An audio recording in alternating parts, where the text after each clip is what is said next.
Gak berasa saudaraku, kita sudah masuk di bagian terakhir dari seri firman Tuhan, The World of the Holy Spirit. Selama 3 bulan kemarin ya, bulan Maret, bulan April, kemudian di bulan Mei ini saudara kita berbicara tentang Allah Tritunggal.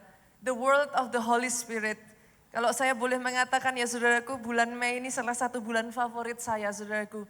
Dan saya akan menutup dengan satu pesan firman yang cukup menarik buat saya pribadi saudara. Judulnya adalah The Secret of a Higher Power. Rahasia dari kuasa yang di atas, the secret of a higher power. Saya akan memulai dengan satu pertanyaan kepada setiap saudara di tempat ini. Tahukah saudara, ada kuasa yang sudah ditanamkan Roh Kudus di dalam kehidupanmu? Masih sedikit yang menjawab saudaraku. Kalau saudara memperhatikan yang saya katakan tadi, saya menggunakan kata sudah ditanam di dalam hidupmu. Bukan akan loh. Sudah. Artinya apa saudaraku? As of now, sekarang ini, saat ini, kuasa itu ada di dalam dirimu. Oke?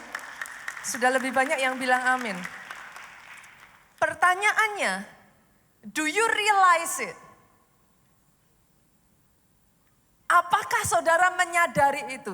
Saya akan membawa saudara untuk memahami how powerful, betapa dahsyatnya apa yang sudah dia invest, apa yang sudah dia tanamkan di dalam dirimu. Kita buka yuk. Roma pasalnya yang ke-8 ayatnya yang ke-11. Boleh bantu saya kita baca sama-sama saudaraku, 2, 3. Kalau Roh Allah yang menghidupkan Kristus dari kematian, saya ulang ya saudara. Kalau Roh Allah, Roh Kudus yang menghidupkan Kristus dari kematian, this is how you read the Bible. Kalau Roh Allah, Roh Kudus, itu caranya saudaraku. You repeat it. And try to put it inside, you repeat it again. Itu caranya. Saudara enggak baca lalu saudara lewatkan lalu baca ayat berikutnya, enggak begitu caranya. Dengan saudara mulai baca ulang.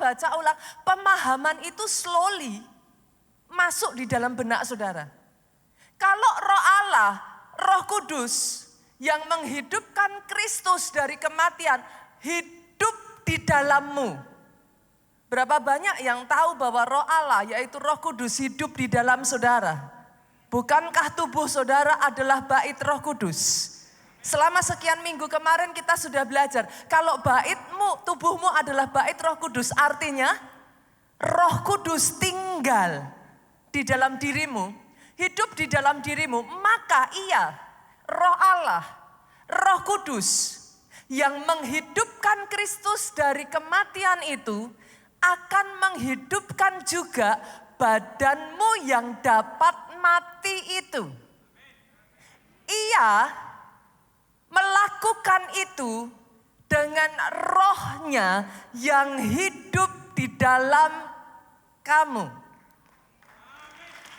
Saya akan membawa saudara untuk membreakdown dari satu ayat yang kita baca ini saudaraku.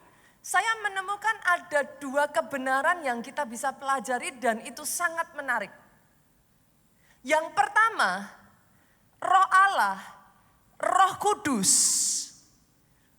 itu adalah roh yang membangkitkan Yesus dari kematian. Kalau saudara percaya pada firman Tuhan, maka saya hanya akan mengambil dari ayat ini, saudara. Berapa banyak yang dari saudara menyadari bahwa Roh Kudus adalah roh yang membangkitkan Yesus dari kematian. Artinya saudaraku, roh itu sangat powerful. Dia bukan roh sembarangan. Dia adalah roh yang sangat berkuasa. Itu sebabnya roh yang ada di dalam dirimu lebih besar dari roh yang ada di luar dirimu saudaraku. Tangkap itu dan aminnya yang paling keras. Dan kalau dia bisa membangkitkan Yesus dari kematian, the same spirit, roh yang sama itu tinggal di dalam hidupmu.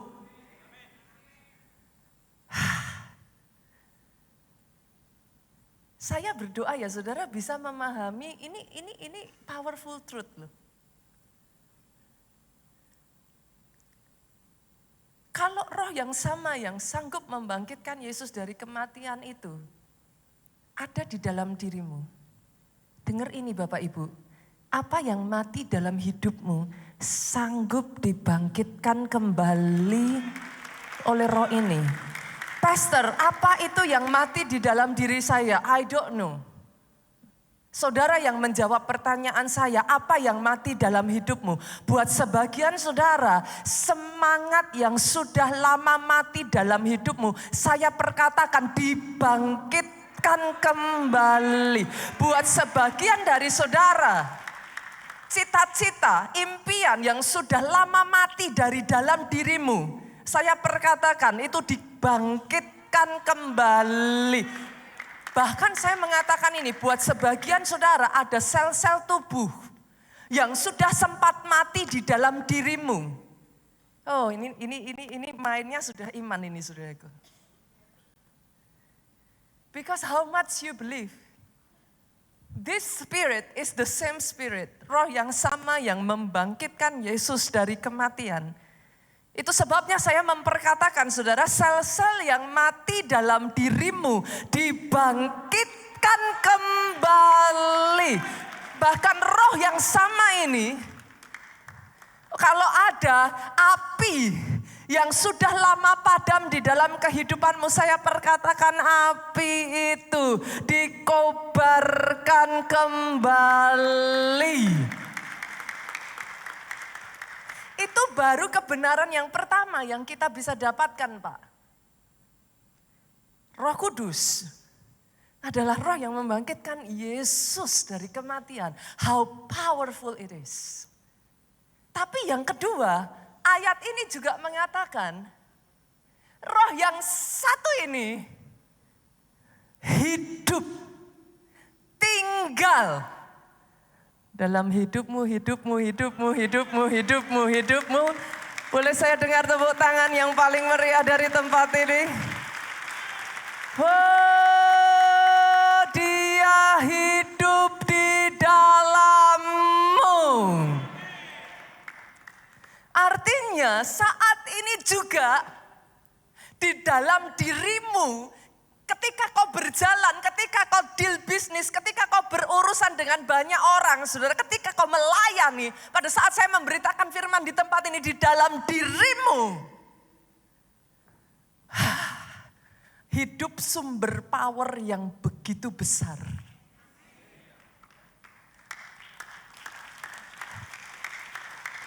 Do you realize it? Sadarkah saudara? Ada negara-negara di dunia ini ya saudara, terlepas mereka adalah negara yang kecil.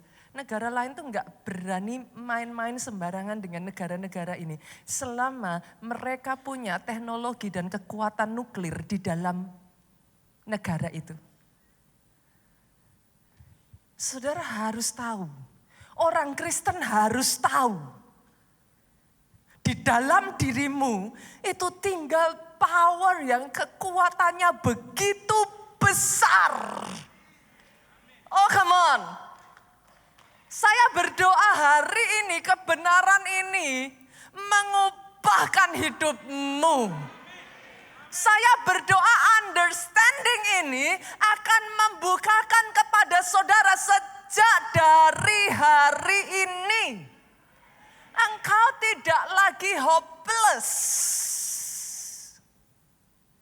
Kuasa yang tinggal di dalammu itu cukup untuk membalikkan masalahmu.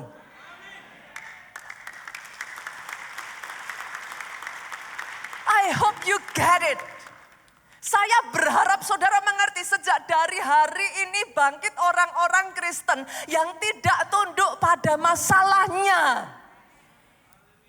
Kuasa yang ada di dalam dirimu itu cukup untuk mengusir kuasa kegelapan manapun yang berusaha untuk mengacaukan kehidupanmu. Come on. I wish you can get it. I wish you understand this. Karena begitu banyak orang Kristen tidak memahami ini. Akhirnya engkau yang harusnya ngusir setan, engkau yang diusir setan. Dari mana ceritanya? Saudara bisa mengerti? Sampai di sini ya saudaraku. Atas landasan yang ini, boleh nggak saya bawa saudara maju lagi? Boleh ya? Talking about the Holy Spirit ya saudaraku, ini sesuatu yang amazing sekali. Kebenaran yang tidak heran saudaraku, iblis berusaha untuk memelintir, iblis berusaha menutup itu ya. Sehingga senjata yang very powerful yang ada di dalam dirimu, itu mati saudara. Dormant. Betapa menyedihkan saudaraku. Atas dasar pemahaman ini, saya akan membawa saudara, saya akan membagi orang Kristen menjadi 4 jenis. Atas dasar pemahaman ini. Yang pertama adalah orang Kristen yang sama sekali nggak tahu, sama sekali nggak paham, ada kuasa sedahsyat itu yang tinggal di dalam dirinya. Kok bisa, Pastor?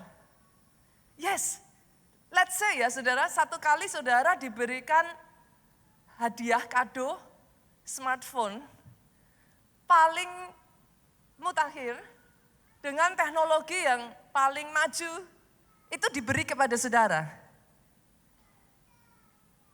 Just because saudara nggak baca, karena saudara nggak mempelajari, smartphone yang begitu dahsyat, yang punya teknologi yang sangat maju, yang harusnya memampukan saudara mengakses so many things, karena saudara nggak baca, karena saudara nggak paham, smartphone yang begitu hebat, balik-balik lagi kau hanya bisa pakai dia untuk telepon dan chatting. Come on. Maafkan saya saudara, itu sebabnya saya berkali-kali dan saya tidak akan jemu-jemu mengatakan kepada saudara, senggol kiri kananmu, bila perlu injak kakinya saudaraku, katakan baca Alkitabmu. Karena dari mana kau mengerti, dari mana kau tahu, dari mana sama ketika kau beli smartphone saudara, dari mana kau tahu apa yang bisa dilakukan gadget yang kau beli. Saudara have to read the manual. Dari situ saudara baru kayak, oh bisa loh. Oh, saudara mengerti yang saya maksudkan. Dia menitipkan manualnya kepada saudara, dia menitipkan Alkitab itu. Yes, Alkitab ditulis oleh manusia tapi diilhamkan oleh Allah. Diwahyukan oleh Allah. Dia bukan kitab yang bisa sembarangan kau ubah berdasarkan keadaan masa kini. Gak ada saudaraku. As powerful, sepowerful itu buku yang kau punya. Jadi golongan yang pertama tadi adalah golongan yang pertama yang jenis yang tidak paham, simply nggak paham, nggak ngerti, nggak pernah dengar, nggak pernah mempelajari dan nggak pernah mendalami gitu saudara. Tapi ada yang kedua. Nah, setidaknya buat saudara yang datang hari ini, saudara tidak lagi boleh masuk di yang pertama. Yang mengerti katakan amin. Yang kedua, tahu. Saudara paham ada kuasa yang begitu besar tinggal dalam dirimu. But don't know how to use it. Tapi nggak tahu gimana cara pakainya. Semua yang hadir di tempat ini hari ini saudara sudah mendengarkan dan karena itu saudara nggak boleh lagi masuk ke bagian yang pertama. Yang sepakat katakan amin. Oke, at least saudara sudah masuk ke yang kedua ya. Sekarang saudara udah tahu tuh how powerful it is, kuasa yang ada di dalam dirimu. Tapi masih ada yang nggak tahu cara pakainya. Berapa banyak di sini yang sama? Saudara beli handphone baru, you don't know how. Ya oke pastor, saya udah baca nih, sekarang manualnya bilang bisa. Tapi saya gaptek pastor. Saya nggak tahu itu gimana, installnya dari mana. Nah, saya itu tertarik, saudaraku, ada satu studi, artikel itu yang mengatakan, di zaman Perang Dunia Kedua, saudaraku, ada sangat banyak prajurit yang mereka dibekali dengan senapan. Tapi tahukah saudara, ada sangat banyak prajurit tidak menggunakan senapannya. Jadi mereka perang, artikel itu mengatakan 7 dari 10 prajurit tidak pernah menggunakan senapannya. Hanya 3 dari 10 yang menggunakan senapannya. Dan karenanya sangat banyak prajurit di momen Perang Dunia kemarin kedua, saudaraku, meninggal. Tewas sambil pegang senjata. Saya tahu sebagian dari saudara dengar ini dan kau tertawa. Saudara berkata, kalau mau ngomong, kan gitu saudara. Tapi senjatanya dipegang. Hanya nggak pernah digunakan. Buat saudara yang tertawa, engkau memegang senjata yang sangat powerful. Do you use it? Do you use it? Karena akan ada banyak orang Kristen yang again and again menanyakan kepada saya, how pastor? How? Dan saya nggak punya jawaban lain, saudaraku. Baca Alkitabmu. Se-powerful itu. Di dalam Alkitab itu dijelaskan bagaimana engkau melakukannya. Di dalam Alkitab itu dijelaskan seberapa berkuasanya senjata yang ada di tanganmu. Di dalam Alkitab itu terdapat sangat banyak rahasia kehidupan waiting to be unlocked.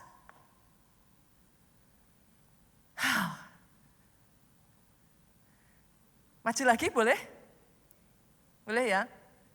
Setidaknya saudara semua sekarang sudah enggak ke level 1 ya, sudah di level 2 ya. Sekarang ada yang ketiga, jenis yang ketiga adalah saudara tahu. Saudara bisa menggunakan tapi masih kadang-kadang. Ada di sini yang kadang pernah lihat ya, nembak, tembaknya kemana-mana, kayak gitu. Tapi ada yang kalinya nembak, kena, gitu. Oke, ini level yang ketiga. Saudara sudah mulai menggunakan itu dan saudara tahu. Tapi masih belum, gimana ngomongnya ya. Saudara tahu menggunakan power kuasa iman itu. Dan yes, ketika saudara lakukan, engkau sembuh. Ada orang-orang yang saya jumpa ya saudaraku dalam kehidupan mereka ini ya. Saya menemukan salah satunya adalah sekretaris pribadi saya. Lenny. Itu saya melihat di dalam kehidupannya. Karena again and again dia terpapar.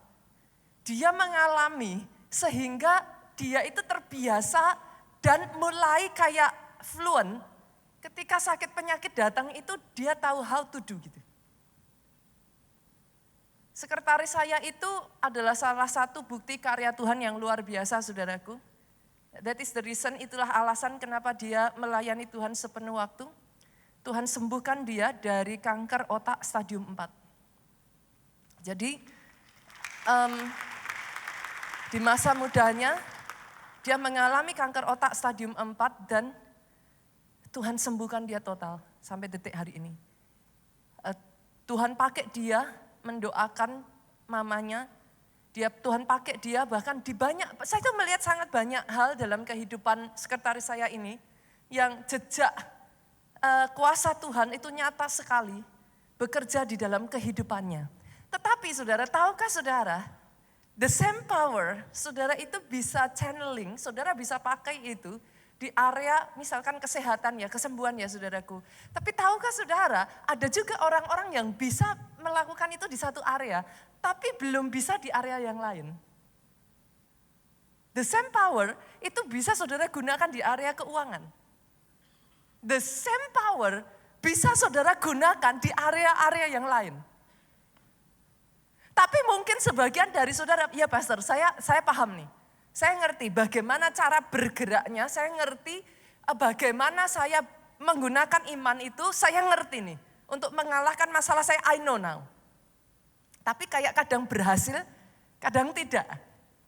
Nih banyak yang angguk-angguk nih. Ada yang sudah pernah ngalami ya, saudaraku sudah pernah ngalami ya. Saudara ada di sini, saya percaya sebagian besar dari saudara pernah mengalami pertolongan Tuhan dalam kehidupan saudara. Aminnya yang paling keras.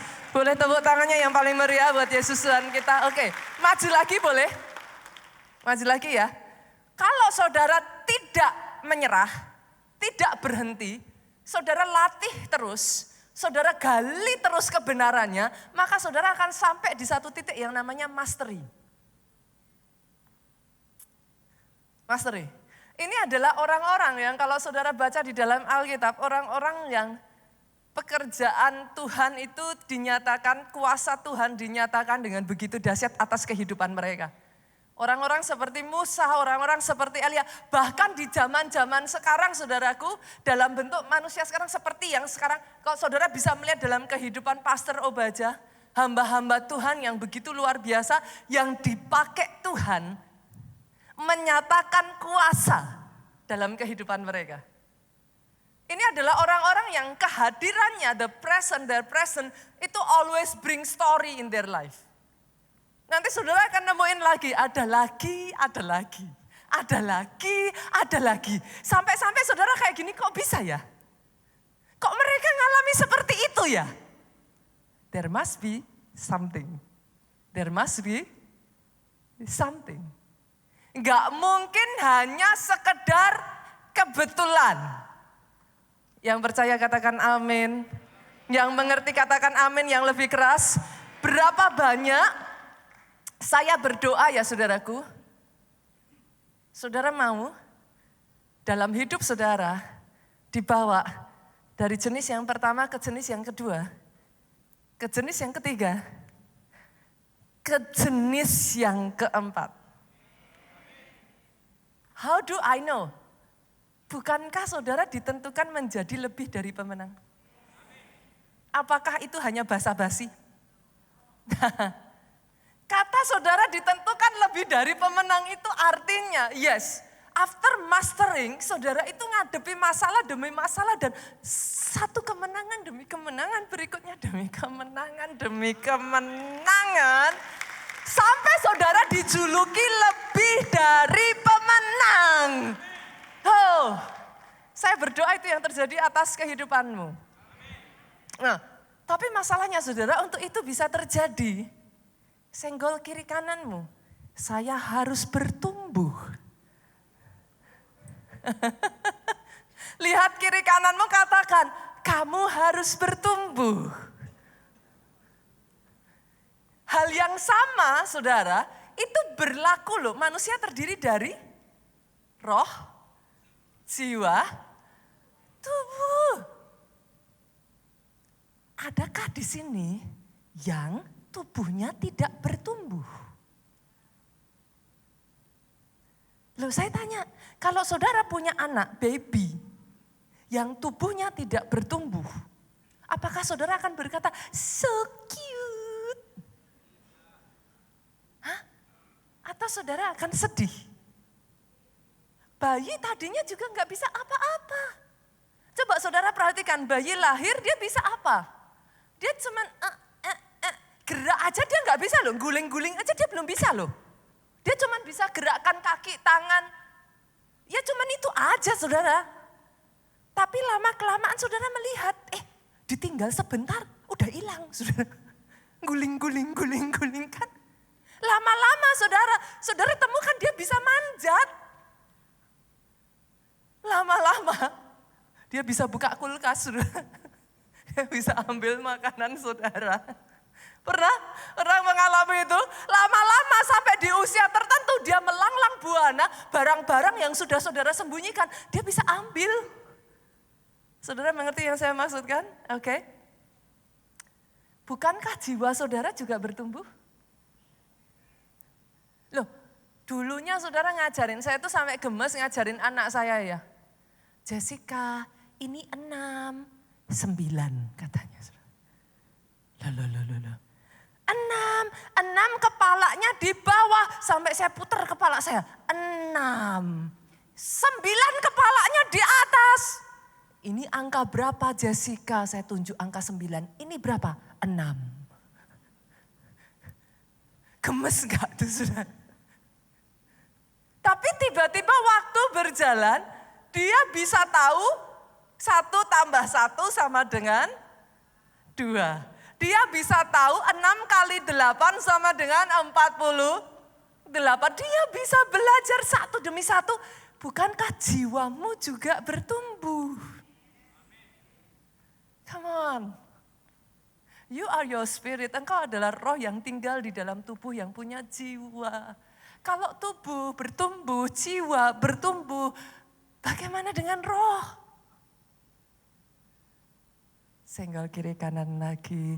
Aku harus bertumbuh. Aminnya yang paling keras. Tepuk tangannya yang paling meriah. Yang mau bertumbuh. Tepuk tangannya lebih dahsyat lagi buat Yesus Tuhan kita. Ini saya consider saudara semua tepuk tangan loh. Bukan. Berarti mau bertumbuh kan? Kalau enggak ngapain saudara di sini? Yang mengerti katakan amin. Mau bertumbuh dong. Saudara boleh datang, enggak bisa apa-apa, that's okay, that's fine. Tapi harus bertumbuh. Itu sebabnya di gereja kita punya yang namanya SPR. Apa itu SPR? Skema perjalanan rohaniku. My personal, my spiritual journey. Kita punya itu sejak dari lama. Boleh nggak jujur saudara? Berapa banyak yang baru sekali ini dengar tentang SPR, lambaikan tangan saudara. Oke?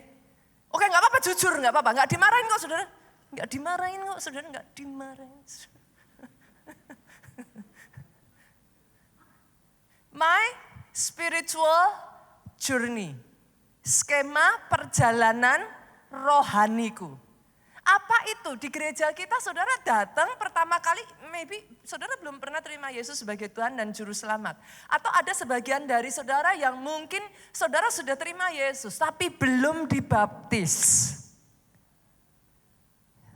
Saya dorong nih ya saudaraku, baptis adalah materai. Itu sebabnya baptis. Lalu setelah saudara baptis, saudara masuk di gereja ini, coba lihat kiri kanan depan belakang saudara. Oke, perhatikan saudaraku selain dari pelayan Tuhan ya, jangan pelayan Tuhan ya, yang jemaat. Berapa banyak yang saudara kenal? Nah loh. Oke, coba dilihat-lihat, dicari pelan-pelan saudara. Berapa banyak yang kau kenal? Nah kan?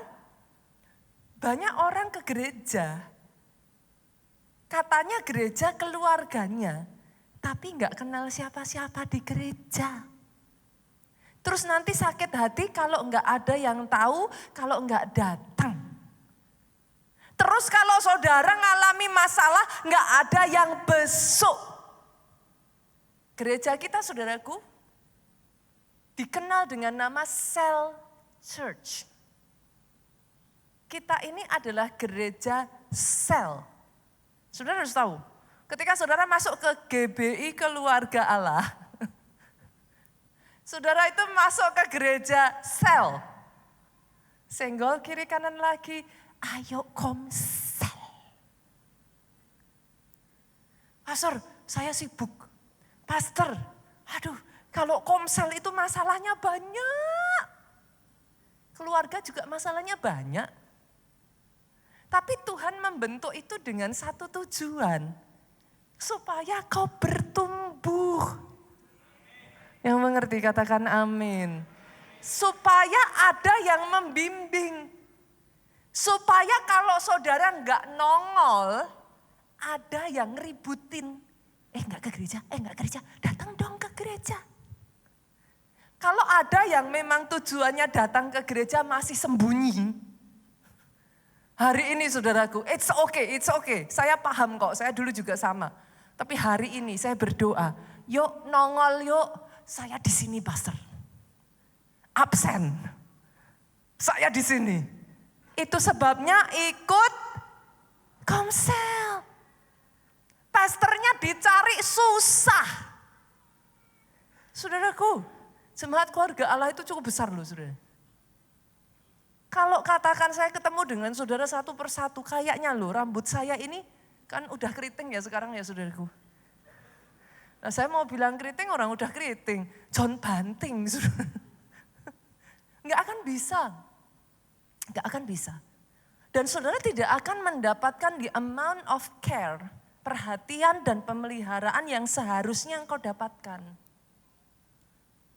Itu sebabnya please, come on, komsel. Berapa banyak di sini yang KKS boleh lambaikan tangan saudara? Saya melihat 1, 2, 3, 4, 5, 6, 7, lagi terus angkat 8, 9, ada lagi 10, 11. Saya enggak hitung satu-satu, turunkan tangan saudara.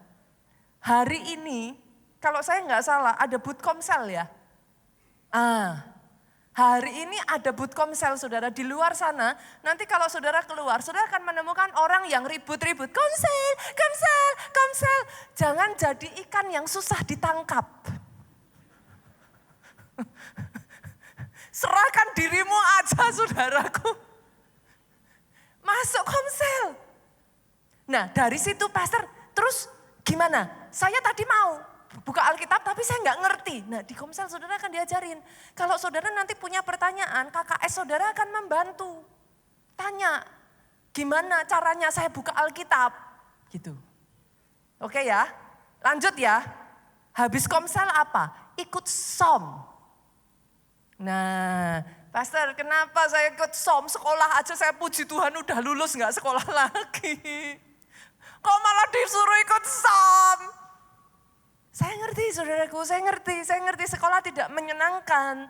Tapi kalau saudara nggak ikut SOM, nanti di luaran itu banyak pengajaran lalu lalang.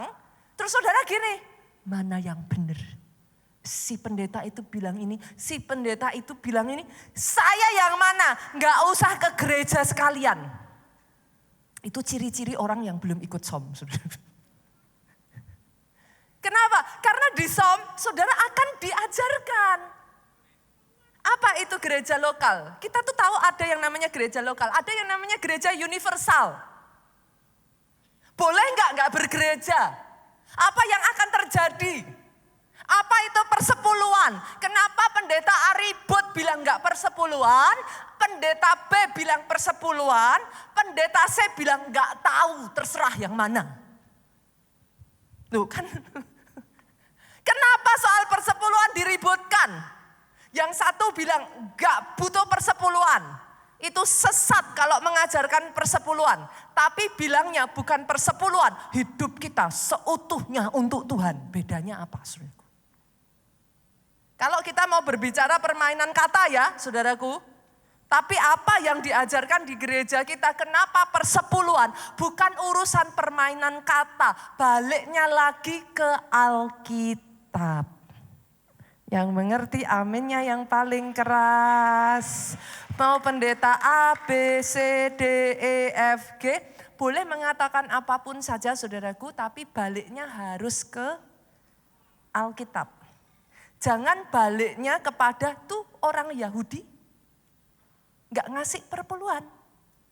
Saya juga bisa ngomong saudara, itu orang Indonesia juga ada yang nggak ngasih perpuluhan. Kenapa itu menjadi something yang baru? Dari Maleaki sejak zaman dulu sudah dikatakan, banyak orang Yahudi yang tidak memberikan persepuluhan.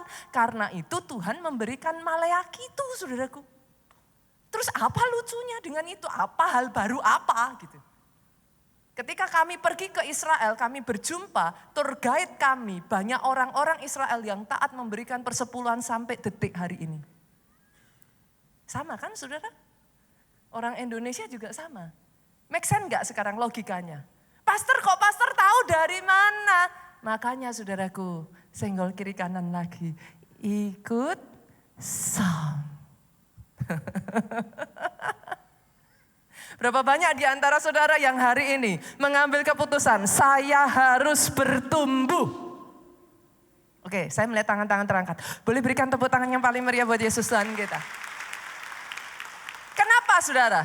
Pertumbuhan itu nantinya akan membawa saudara, rohmu menjadi kuat. Masalah demi masalah boleh terjadi. Engkau tidak hancur oleh masalah. Masalah memperkuat ketahanan stamina rohmu. Dan membuat engkau justru naik terbang semakin tinggi. Itulah fungsinya masalah. Itulah fungsinya apa yang Tuhan izinkan, latihan yang terjadi di dalam kehidupan saudara. Kalau rohmu bertumbuh menjadi kuat. Oke, sampai di sini saudara. Saya bawa lanjut lagi, masih kuat? Masih kuat ya. Tadi saudara sudah memahami bahwa kita butuh bertumbuh. Menyadari ada kuasa yang sangat besar nih di dalam diri kita. Tapi banyak yang belum dipakai.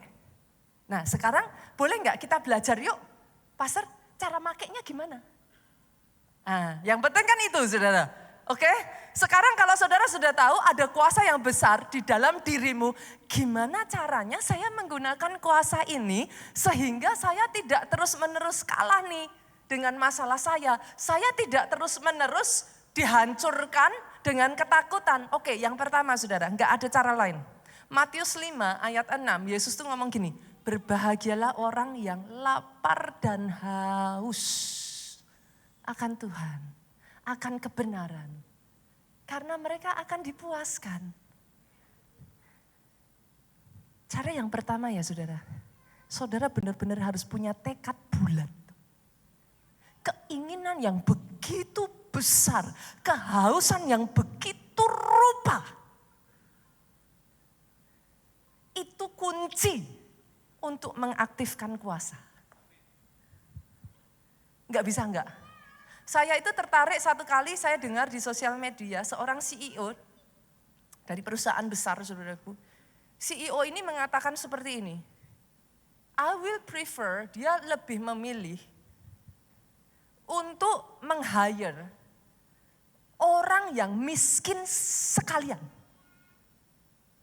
Yang enggak punya apa-apa dari keluarga yang bahkan miskin sekalian.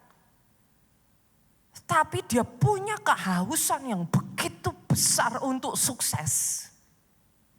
CEO ini ngomong, orang yang seperti ini akan willing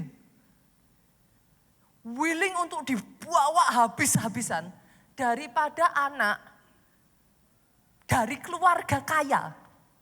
Sekalipun dengan latar belakang edukasi yang high. Dia bilang, karena dia nggak punya keinginan untuk sukses. Pastor, what do you mean? Kalau hari ini ada di antara saudara yang diizinkan sedang ada di titik terendahmu. You are in privilege. Bersyukur. Pakai keadaanmu yang ada di titik terendahmu itu. Sehingga engkau berkata pada dirimu, aku tidak mau miskin lagi. And then saudara berseru kepada Roh Kudus. Help me Holy Spirit. Engkau willing untuk mengikuti instruksinya, engkau willing untuk mengerjakan satu demi satu, kau willing untuk bayar harganya. Ada banyak orang yang ada di titik terendah tapi kau malah putus asa. Engkau justru mundur. Salah besar. Tahukah saudara, titik terendah, momen terendah dalam hidupmu itu dipakai Tuhan untuk berurusan pribadi dengan engkau. That's what happened in my life. Kalau saya menyadari lagi ya saudara, di titik di mana saya sudah hampir bunuh diri, di titik di mana saya sudah hampir tidak punya pengharapan, sudah tidak tahu lagi apa yang harus saya lakukan. Disitulah Roh Kudus berjumpa dengan saya, disitulah menjadi titik balik saya. Disitulah dia menanamkan keinginan untuk keluar dari keadaan desperate saya. Disitulah dia membangkitkan hidup saya. Kalau ada di antara saudara hari ini, engkau ada di titik yang terendah dalam hidupmu, gunakan keadaan itu untuk membangkitkan kehausan dan kelaparan yang besar. Untuk engkau keluar, engkau berkata pada dirimu, aku tidak mau kalah lagi dengan masalahku. Salah satu orang hebat saudaraku yang kisahnya saya baca, namanya adalah John Gillick. Mungkin saudara enggak banyak dengar nama ini. Ini orang yang amazing sekali. John Gillick, saudara. Lahir dari keluarga yang biasa, tetapi dia lahir di tengah keadaan di mana banyak wabah, penyakit itu melanda kotanya, daerahnya. Sampai-sampai saudaranya, keluarganya banyak yang meninggal, maaf saudaraku, meninggal dalam usia sangat muda, karena sudah tidak tertolong lagi oleh sakit penyakit yang diderita mereka. Akhirnya saudaraku, John Gillick ini ada di dalam keadaan putus asa. Setiap kali dia harus memakamkan keluarga yang lain, dia memakamkan lagi, air mata menetes, tapi bersamaan dengan air mata itu kemarahan yang sangat besar. What should I do? Di titik itulah saudaraku dia berteriak, Tuhan apakah engkau masih ada? Di tengah keputusasaannya ini saudaraku, sekarang penyakit itu mulai mendekati keluarga intinya, istrinya jatuh sakit saudara. Ketakutan yang begitu rupa saudaraku, karena keputusasaan melihat keluarga-keluarga yang lain udah meninggal. Dia tidak tahu apa yang harus dilakukan. Dia mempertanyakan apakah Tuhan masih ada, apakah kuasanya masih sama, apakah Tuhan masih bekerja. Di momen itulah saudaraku, seorang faith healer bernama John Alexander Dowie. Saya nggak tahu saudara pernah baca nggak? Dia ada di dalam The Generals saudaraku. Kisah yang luar biasa, orang ini nih orang yang amazing sekali. Namanya adalah John Alexander Dowie saudara. Mengadakan KKR, kesembuhan ilahi di kotanya. Mereka adalah termasuk keluarga yang datang dan istrinya disembuhkan. Pada saat dia melihat istrinya disembuhkan, pengharapan itu bangkit kembali dalam hidupnya. Itu sebabnya saudaraku, saudara yang kemarin datang selama KKR 10 hari dan engkau mengalami pengalaman bersama dengan Tuhan, engkau disembuhkan, engkau mengalami perjumpaan dengan Tuhan, apapun itu saudaraku, saksikan. Karena satu kesaksian membangkitkan iman orang-orang yang mungkin sudah hampir padam. Dia melihat istrinya sembuh dan sejak dari hari itu dia berkata, Tuhan masih ada. I just don't know how. Di situ selama KKR diadakan, dia mempelajari apa yang dilakukan oleh John Alexander Dowie. Dia terus mengikuti, dia cari, dia kejar, dia bayar harga melampaui orang-orang yang lain. Masalahnya banyak orang mau diangkat naik tapi enggak mau bayar harga. Banyak orang mau sukses tapi enggak mau repot. Banyak orang maunya diangkat, diberkati Tuhan, tapi enggak mau kerja keras. Banyak sekali alasannya. Saya pernah ya satu kali ya saudaraku menolong satu orang yang tidak punya pekerjaan. Saya merasa tergerak, saya kasihan saudaraku. Saya tawarkan pekerjaan kepada orang ini. Tahukah saudara apa jawabannya? Berapa gajinya? Saya sebut gajinya sekian. Apa yang harus saya lakukan? Pekerjaannya ini. Repot. Enggak worth it. Lebih baik saya dalam keadaan saya sekarang ini banyak yang nolong saya kok. Sorry ya saudaraku. Saya deal dengan banyak orang seperti ini. I don't know how to say it. Tapi banyak orang mau dibawa besar tapi nggak mau bayar harga. Maunya instan, maunya cepat. John G. Lake ini yang saya takjub saudaraku. Terlepas dari keadaannya, dia bayar harga, dia berpuasa, dia berjuang mati-matian, dia pelajari. Kemanapun John Alexander Dowie ini mengadakan KKR, dia ikuti. Dia punya kehausan dan kelaparan yang begitu besar. Sampai satu kali saudaraku, dia mulai mendoakan orang pertamanya dan disembuhkan. Dia mendoakan orang yang keduanya dan disembuhkan. Dia mendoakan orang yang ketiga dan disembuhkan. Dia mendirikan sebuah rumah sakit. Bukan rumah sakit saudaraku, rumah sembuh. Karena apa saudara? Di rumah sakit ini tercatat dalam kurun waktu 5 tahun tercatat ya saudaraku, didokumentasikan. Terjadi 100.000 kesembuhan yang terjadinya secara ilahi. Orang-orang dari berbagai tempat datang ke rumah sakit yang dia dirikan ini saudaraku. Karena mendengar kabar di sana orang disembuhkan. Seorang yang tadinya lahir dari keputusasaan, kehancuran, tangisan karena harus menguburkan banyak dari keluarganya. Bangkit dari debu, dari keadaan terpuruknya. Raise up. Menjadi seorang faith healer yang luar biasa yang dipakai Tuhan. Menyatakan kuasa Tuhan dengan sangat ajaib. Saya berdoa ya saudara, saya nggak tahu in what condition you are now. Gereja kita itu mengajarkannya itu bukan hanya roh saja. Minggu lalu saya baru saja mengatakan saudaraku. Saudara juga perlu harus untuk belajar kerja keras. Mengikuti perkembangan zaman. Kalau sekarang yang lagi kuat itu sosial media, ya mau nggak mau harus belajar. Saudara nggak bisa bilang saya gaptek pastor. No, you cannot. Di Singapura ya saudara, mereka luar biasa sekali.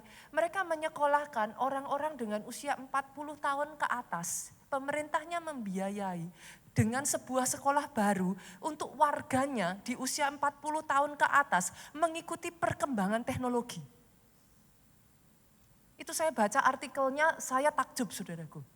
Karena mereka menyadari nanti dengan masuknya AI ini dan lain sebagainya ya saudaraku. Mereka tidak mau penduduknya menjadi penduduk yang akhirnya tidak berfungsi. Mereka sudah mempersiapkan itu. Jadi saudara suka atau tidak suka, perkembangan itu terus akan ada saudaraku. Teknologi akan terus maju. Senggol kiri kananmu, kita harus berjuang. Kita harus terus mengikuti, kita harus bekerja keras. Tapi at the same time ya saudaraku punyai kelaparan, kehausan yang begitu besar. Untuk tap into the power. Saudara ikuti satu demi satu saudaraku. Sehingga engkau tidak lagi kalah dengan masalahmu. Jangan terus-menerus kalah dengan masalahmu. Engkau sampai harus berkemenangan melawan masalahmu. Fungsikan iman yang sudah ada di dalam dirimu. Gunakan itu untuk melawan satu demi satu masalah yang datang dalam kehidupanmu. Bukankah kehidupan adalah pertandingan iman? It is the race of faith. Pertandingan iman. Jangan begitu mudahnya ngomong, lah kita kan sudah ditakdirkan memang begini. Saya ya sudah takdirnya memang kalah begini, ya sudahlah pastor diterima aja. Ayatnya mana? Saya nggak pernah baca di dalam Alkitab saya saudaraku, maaf saya nggak tahu apakah Alkitabnya sama. Tapi saya nggak pernah baca di dalam Alkitab saya saudaraku yang mengatakan engkau ditakdirkan untuk menjadi pecundang. Kalau memang ada, bukakan, let me see. Karena yang saya tahu, Yeremia 29 ayat 11 berkata, for I know, aku tahu rancangan-rancangan apa yang ada padaku mengenai kamu. Certainly bukan rancangan yang mendatangkan kecelakaan, tetapi rancangan yang mendatangkan hari depan yang penuh dengan harapan. That I know. Itu saya tahu. Itu sebabnya hari ini banyak saudaraku orang-orang Kristen yang memperkatakan perkataan orang dunia. Sorry, engkau bukan berasal dari dunia. Engkau berasal dari atas. Bahasamu harus bahasa yang dari atas. Engkau akan terus naik dan tidak turun.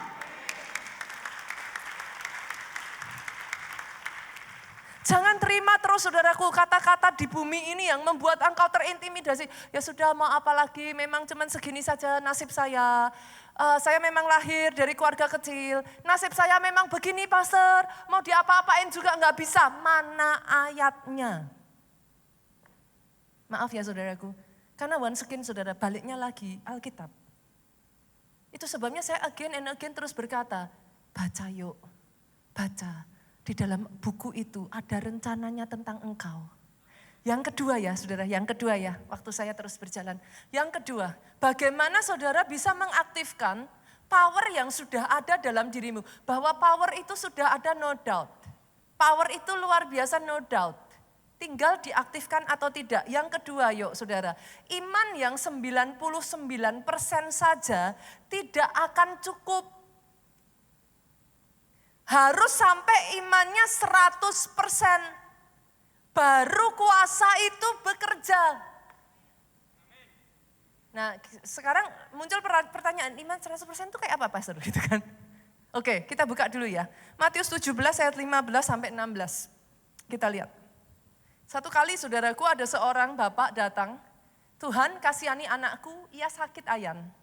Dan sangat menderita. Saya butuh saudara untuk melihat ya, memperhatikan dan nanti saudara akan menemukan di dalam Alkitab kalau saudara bacanya enggak cepat-cepat akan ada detail-detail yang akan membuat saudara seharusnya bertanya-tanya gitu. Contoh ini ya, saudara sakit ayan dan sangat menderita, tapi kok bawahnya ditulis ia sering jatuh ke dalam api dan juga sering ke dalam air. Loh, lah kok gitu? Nah nanti kita bahas ya saudara. Tapi harusnya kalau saudara membaca hal-hal gini, raise a question di situ. Itu harus dipertanyakan. Kenapa sakit ayan kok membuat seseorang bisa jatuh ke api, jatuh ke air gitu kan. Nah nanti kita baca ayat 16 dulu. Aku sudah membawanya kepada murid-muridmu, tetapi mereka tidak dapat menyembuhkannya. Jadi orang ini bawa ke murid Yesus, tapi gak bisa nih murid-muridnya nyembuhin. Saking frustrasinya, ayat 17 ya. Ayat 17 kita lihat ya. Multimedia boleh munculkan enggak ayat 17?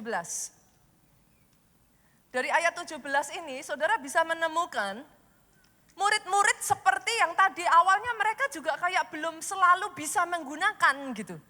Ayat 17 ngomong gini, kemudian murid-murid Yesus datang dan ketika mereka sendirian dengan dia, mereka bertanya, mengapa kami tidak dapat mengusir setan itu? Sedangkan Yesus memerintahkan saudaraku dan anak itu sembuh. Boleh enggak saya ajak saudara masuk ke dalam pola pikir dari cerita ini ya? Supaya saudara bisa memahami, kok bisa murid-murid sudah bisa nyembuhin yang lain tetapi kok kasus yang ini enggak bisa? Dan saudara menemukan keanehan di sana. Katanya sakit ayan, tapi sering menjatuhkan diri ke api, sering menjatuhkan diri ke air. Masuk akal enggak? Kan kayak enggak masuk akal ya. Dalam bahasa Inggrisnya ditulis itu bukan sakit ayan, saudara. Dalam bahasa Inggrisnya ditulisnya tuh lunatic. What is lunatic? Lunatic itu kalau saudara lihat di Google Translate, maka saudara akan menemukan gila. Jadi ini bukan hanya kejang biasa, tetapi lunatic. Sehingga masuk akal ya sekarang ya. Masuk akal ya, dia sering menjatuhkan dirinya di api, dia sering menjatuhkan dirinya di air. Boleh enggak saudara saya bawa dalam sebuah skenario seperti ini. Muridnya mungkin sudah pernah menyembuhkan beberapa jenis sakit penyakit yang lain. Tapi waktu ngelihat yang ini, dia ngeper. Oke. Saya bawa ke dunia sekarang ya.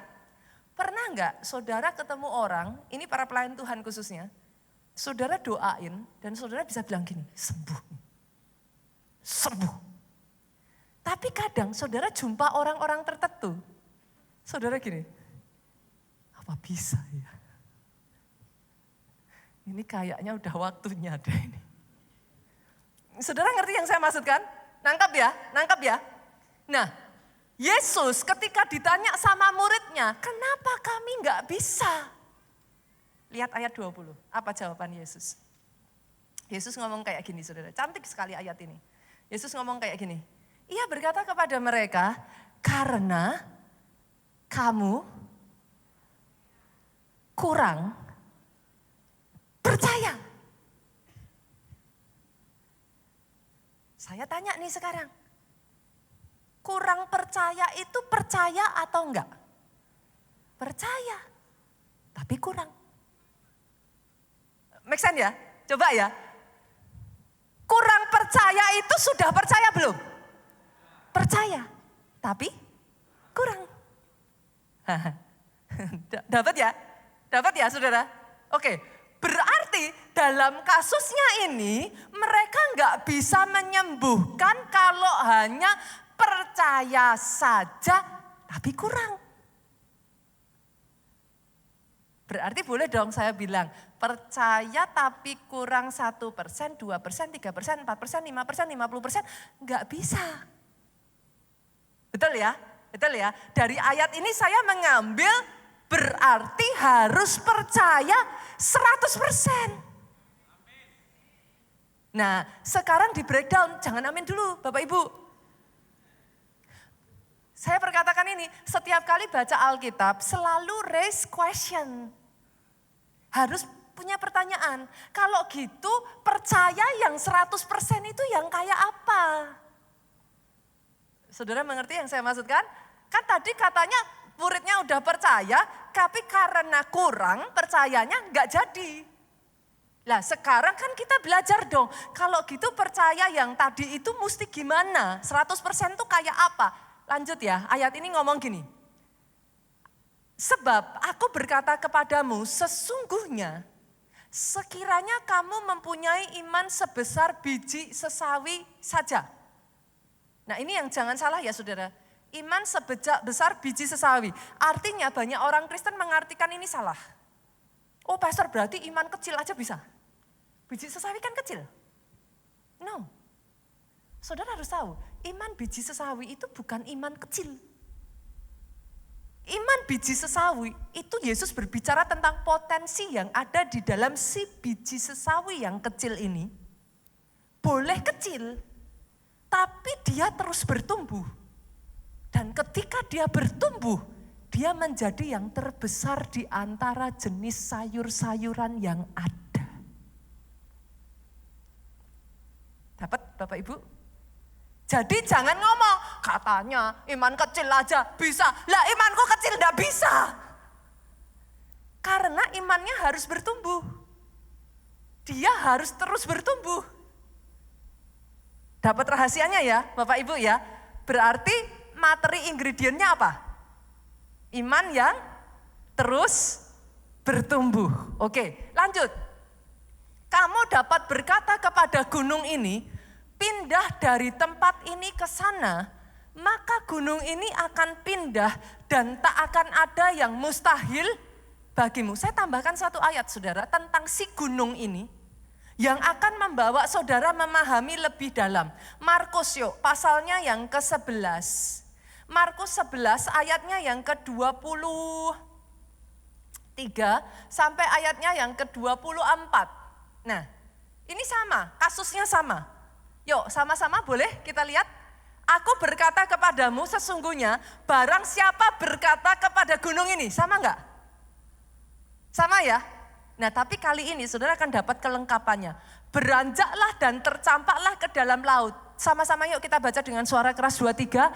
Asal tidak bimbang hatinya, tetapi percaya bahwa apa yang dikatakannya itu akan terjadi, maka hal itu akan terjadi baginya.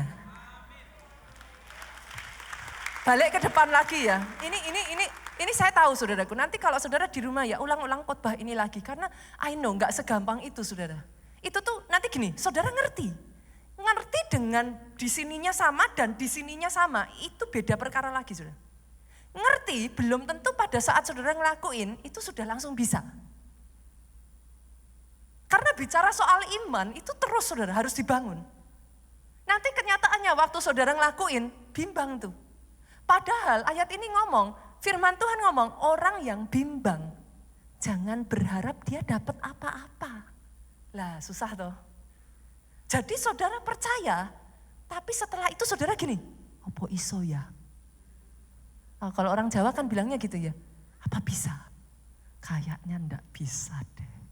Itu cuma di sini, memang nggak keluar tapi di sini. Ayat ini ngomong, asal tidak bimbang hatinya. Di sini. Karena seringkali yang bimbang itu di sini. Di sini nggak dikatakan asal tidak bimbang perkataannya, enggak loh. Karena kuncinya sebenarnya simpel saudara. Ini sinkron. Saudara tahu kok yang saya maksudkan. Ada kalanya manusia tuh ini sama ininya beda. Pikiran tahu, hati nggak mau. Pernah nggak ngalami itu? Pernah tuh? Pikiran tahu harus olahraga, tapi hati peluk guling. Nah, kan? Nggak sinkron kan? Nah, jadi ini sinkron. Something happen. Itu kuncinya, saudaraku. Jadi kalau saudara berbicara tentang iman 100%, inilah iman 100%. Iman yang terus bertumbuh. Iman yang saudara mensinkronkan ini dan ini. Jadi satu. Itu sebabnya harus terus bertumbuh. Karena ada momen-momen tertentu, saudara akan menghadapi masalah-masalah yang imanmu goyah. Di sini bilang bisa, tapi di sininya rasanya tidak bisa. Saudara sudah nangkap ya? Lanjut lagi boleh? Yang ketiga ya, yang terakhir ya, saya akan tutup dengan ini. Masalahnya lagi saudaraku, nah yang tiga ini yang paling tantangan. Kuasa di tahap tertentu hanya bisa ditempa melalui kesabaran. Ini paling tantangan saudara. Hanya bisa ditempa sekelas Abraham pun ya saudara. Dia sudah tahu. Saudara mungkin bilang, pastor doa saya udah bener nih, saya udah iman nih, tapi belum terjadi kenapa? Boleh ya dibuka yuk, kita lihat. Kenapa Abraham menerima janji? Lihat ini saudara, ini banyak orang itu enggak memperhatikan sisi yang ini. Ibrani 6 ayat yang ke-15 yuk. Abraham menanti dengan sabar. Ini paling enggak nyenengin saudara. Dan dengan demikian ia memperoleh apa yang dijanjikan kepadanya. Ini paling nyebeli. Poin yang ketiga ini, saudara sudah ngelakuin, engkau sudah bayar harganya, engkau sudah terus bertekun, engkau imanmu udah nyampe. Tapi kok belum terjadi ya? Karena segala sesuatu itu indah in its time. Saudara mau paksa ayam, telurnya bisa menetas, kalau belum waktunya juga tidak akan bisa. Yang bisa dilakukan si induk ayam adalah dia terus melakukan yang benar, yaitu mengerami telurnya. Di tengah dia melakukan yang benar dan itu telur belum menetas, induknya ngomong, bosan. Firman Tuhan, mana janji Tuhan, kenyataannya belum terjadi. Kayak si induk ayam tadi, dia bosan. Padahal sudah benar, yang dia lakukan sudah benar. Tapi belum waktunya, nah itu. Jadi ada titik tertentu dari kuasa itu ya saudaraku. You need to be patient. Sabar. Nanti kalau sudah waktunya, gak bisa loh, sudah waktunya pun telur itu gak dierami, bisa gak? Gak bisa. Dia akan jadi telur ceplok. Loh coba aja saudara. Kan kalau saudara nggak arami kan harus dikasih panas. Kalau enggak bisa.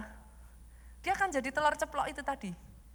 Jadi kalau toh saudara sudah melakukan semua bagian saudara dan engkau belum melihatnya, bagian yang ketiga ini saya hanya bisa mengatakan kepada saudara, be patient. Terus kerjakan yang baik. Karena itu juga yang terjadi dengan sekelas Abraham. Itu juga yang terjadi dengan sekelas Elia. Waktu dia berdoa, hujan turun. Saya tanya, hujan langsung turun enggak? Sampai berapa kali tuh dia suruh bujangnya naik turun, naik turun, naik turun. Nah, kali ke-7 itu baru awan setelapak tangan loh. Bapak Ibu, boleh enggak yuk kita terus bertumbuh yuk. Perjalananmu mengikut Kristus, iman kekristenan itu jadi menarik. Itu bukan hanya sekedar kau seminggu sekali ke gereja. Itu bukan hanya sekedar kau sibuk melayani. No, saya berdoa ya para pelayan Tuhan di tempat ini ya bahkan ya. Jangan karena saudara berpikir kau sibuk setiap minggu kau datang lebih awal, kau melayani apapun, drummer apapun ya. Tapi engkau tidak bertumbuh secara rohani. Percuma. Pelayanan adalah luapan dari kau mengasihi Tuhanmu and want to do something for God. Tapi banyak orang sebagai pengkhotbah pun, sebagai pelayan pun tidak bertumbuh, jatuh. Saudara tidak bisa, berarti yang main drum itu lebih rohani dari yang main keyboard. Karena mukulnya lebih kencang, tidak bisa gitu. Berarti yang WL, pembicara itu lebih tinggi daripada WL, nggak bisa gitu. Itu tuh perjalanan a journey with God. Mau saudara pembicara, seperti saya pun ya saudaraku, seorang pembicara, WL, singer, usher, apapun, leader di sini, KKS. Kalau rohanimu tidak bertumbuh, tunggu waktu saja kok nanti pasti akan hilang. Itu ngerinya saudara. Yang mengerti aminnya yang paling keras. Yang mau bertumbuh boleh lambaikan tangan. Yuk bangkit berdiri, saya undang pemain musik boleh maju ke depan. Kita nyanyiin lagu tadi yuk. Ku sembah Engkau Tuhan, ku tinggikan namamu sampai selamanya. Kau yang layak disembah.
saudara, teruslah bertumbuh. Oke? Jangan bosan tiap minggu ke gereja ya. Dan jangan hanya ke gereja tiap minggu. catat, kalau saya boleh minta, nanti seharian dari Senin sampai Minggu lagi, Bapak Ibu tulis tuh, apa yang kau sudah berhasil terapkan dalam kehidupanmu sehari-hari. It will be a journey. Nanti kalau saudara sedang mengalami masalah, terus gagal, Pastor lah, terus kalau saya gagal gimana? Enggak apa-apa, tulis aja, ups, gagal kali ini. Tapi jangan menyerah. Kerjakan lagi. Jalankan lagi. Baca terus Alkitab saudara. Kenapa? Dicari gagalnya karena apa? Oh kali ini gak nyampe nih, bimbang nih, goyah nih. Gagalnya kenapa? Oh dengerin perkataan orang. Orang ngomong negatif terus, masuk di hati saya goyang. Gagalnya karena apa? Oh, karena ngelihat di depan mata masalahnya udah lebih besar. Tahukah saudara sampai di titik tertentu iman itu harus menulikan telinga dari semua perkataan negatif orang di sekeliling saudara. Iman itu harus membutakan mata saudara dari kenyataan hidup yang ada di depan saudara. Iman itu harus meneguhkan hati dari ups and down yang kenyataannya saudara lihat di depan mata. Dan go terus. Regardless dari apa yang ada terjadi di sekeliling saudara, mulut ini berkata, terima kasih Tuhan, aku terima kesembuhan yang dari Engkau. Terima kasih Tuhan, pertolongan-Mu tepat pada waktunya. Terima kasih Tuhan, Engkau tidak pernah membiarkan aku seorang diri. Terima kasih Tuhan, Engkau memberikan aku keturunan, anak-anak yang nanti akan meneruskan keluargaku. Terima kasih Tuhan, itulah iman. At the same time dia bertumbuh, at the same time dia menyingkirkan semua yang ada, baik yang dilihat mata, yang didengar telinga, at the same time dia terus memfokuskan dirinya kepada Tuhan dan mengikuti tuntunan Roh Kudus. Doa saya, engkau dibawa from glory to the next glory. Tepuk tangannya boleh, yang paling meriah buat Yesus Tuhan kita.